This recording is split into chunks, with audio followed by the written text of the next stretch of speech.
Hi, my name is Emma, and I'm going to walk you through the process for sharpening pruners for live state collections. Pruners are very different from loppers, and there's a specific order to go about sharpening, so let's get to it.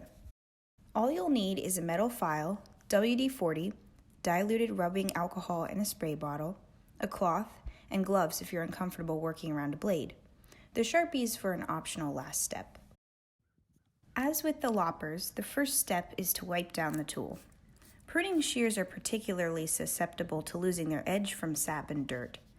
The blade is much smaller and will dull much faster.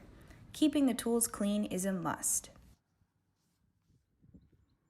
With this particular type of pruner, as with some others, the spring mechanism has the potential to rust and lock up, greatly reducing the efficiency. We can fix this by applying some WD-40 and working the fluid into the mechanism.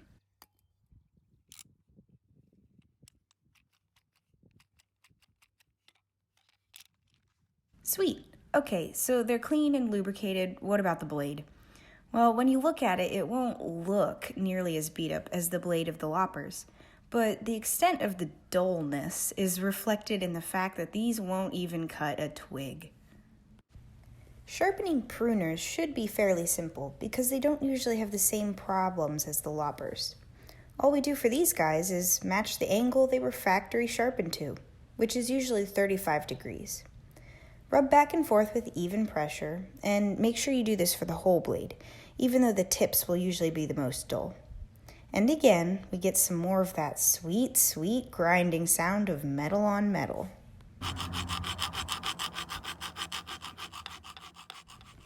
Your thumb can make a nice estimate for the angle. If I keep the file close to the side of my thumb, but not touching it, when it's centered on the back of the blade, that's pretty close to what we want. Look at how shiny it is. Let's test them out with some super satisfying footage.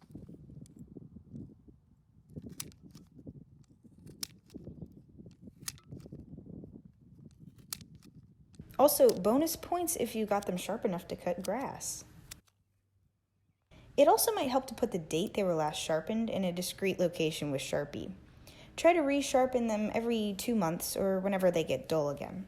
The Sharpie will come off with the rubbing alcohol. Last but not least, here are some pruners we want to retire for safety reasons.